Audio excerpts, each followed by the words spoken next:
ар бир өлкөдөгү болгон саясий кырдаалга кайдыгер караган жокпуз. Айрыкча президенттик шайлоодо биз өзүбүздүн кандидатурабызды көтөрдүк. Биз күрөшкө чыктык. Ал күрөштүн жыйынтыгы боюнча сиздерди маалымдаганмын. Биз соңку шайланып өткөн президенттик шайлоонун жыйынтыгын тааныбаган жекеден жеке партиябыз. Биз аны тааныбайбыз, ушу кезге чейин тааныдык деп айткан жокпуз. Экинчиден, шайлоо мезгилиндеги бузулган аябай каттуу одоно конституциялык мыйзамдардын бузулушун ачыктан ачык сындап келгенбиз. Биз ошол позициябыздан кылдай кыйшайган жокпуз. Ал позициянын платформасында эки чоң эл аралык кыймыл пайда болду. Булар кандай? Мен макул эмесмин деген кыймыл жана менин укугум бар деген кыймыл. Мен макул эмесмин деген кыймылдын негизги койгон талабы эмне болду? Кыргыз жараны өз добушун өзү ээ болсо, өз добушуна өзү. Бизди айдап барып, биздин добушту каалаган талапкерге добушун салдырбаса.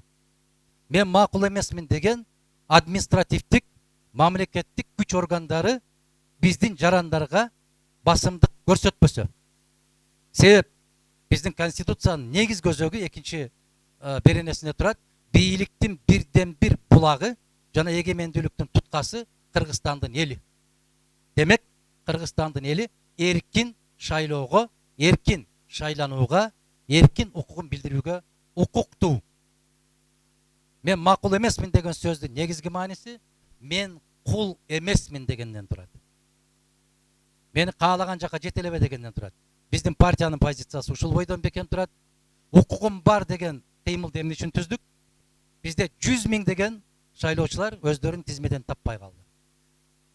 Айрыкча Кадамжай районунда чыгып сүйлөгөн биздин энекебиздин сөзү, үнү азырга чейин менин кулагымда.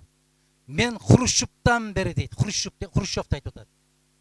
Хрущевтан бери чалым экөөбүз ушул жерден шайлоодон өтүп жүргөнбүз дейт. Эми келип биз тизмебизди таппай калдык дейт. Себеп Кадамжайдагы тизме Кеминден чыгып атат. Кеминдеги азаматтардын тизмеси Чоңалайдан чыгып атат. Чоңалайдын азаматтары Ноокаттан чыгып атат. Мына башаламандык бул өкмөттүн, бийликтин ошол мезгилдеги мамлекеттик каттоонун аябай өз элине жасаган кыянаттыгы болду. Биз ачык жарыялаганбыз муну. Биз ушуга макул эмеспиз. Менин укугум бар шайлоого жана шайланууга. Айрыкча сыртта жүргөн, убактылуу иштеп жүргөн Россиядагы биздин азаматтарыбызды консулдук каттоодон өткөн кезде дагы кимге добуш бересиң деп сурап алып, эгерде бийлик эмес болгон болсо, тепкилеп, уруп, кабыргаларын сындырып, көчөгө ыргытып коюп атты, аны көрүп аттыңыздар. Мына Кыргыз элчилигинин жасаган иши ушул болду. Бүгүнкү күндө мен макул эмесмин жана укугум бар кыймылдарынын бүтүн Кыргызстан саясий партиясынын жигердүү аракеттеринин натыйжасында шайлоо кодексине тийиштүү өзгөртүүлөр киргизилди.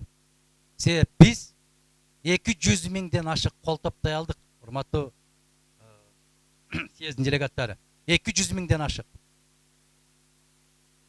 Өзгөртүүлөргө жетише алдык. Азыр биздин сыртта жүргөн азаматтарыбыз электрондук каттоодон өтүп, консулдук каттоодон өтүп койсо, анын чөнтөгүндө кыргыз жарандыгы тастыктаган паспорту болсо, ал кайсы мамлекетте болбосун, шайлоого укугун кайра кайтарып бере алдык. Бул боюнча могу жерде отурган депутаттар Исхаков Саматович отурат, Зайдин Жамалдинов отурат, Мурадил Мадеминов отурат. Мына ушул депутаттар соңку чечимдерин кабыл алганда, мына ушул кодекске өзгөртүүлөрдү киргизүү боюнча жигердүү деп атасак болот. Биз акты ак, караны кара деп айтышыбыз керек. Мына ушул өзгөртүүлөр 30-июнда киргизилди. Кол коюлду, күчүнө кирди. Биз бул талапты аткарабыз, ушуга жетише алабыз деген убадаларды бергенбиз. Кыскасын айтканда, Кыргызстандагы кем байлыктар боюнча дагы бүтүн Кыргызстан партиясы позициясын ачык так билдирип келди. Айрыкча алтын иштетүү багытындагы маселелер боюнча дагы. Биздин Кыргызстандагы келген инвесторлордун Кыргызстандын кем байлыктарына талап тоноочулук позициясына тикеден тике каршы чыктык. Биз Кыргыз парламентин партиялык шайлоо менен эмес, элге кайтарып берүү жагын убада кылабыз. Депутат партия эмес, депутатты ар бир айыл өз өкүлүн өзү тандай турган деңгээлге жеткиришибиз керек. Партиялык шайлоо деген системаны биз жоюшубуз керек. Биз ушул программа менен да барабыз. Мындайча айтканда, бийликтин туткасы эл экендигин элге кайтарып беришибиз керек. Эл укугун элге кайтарышыбыз керек.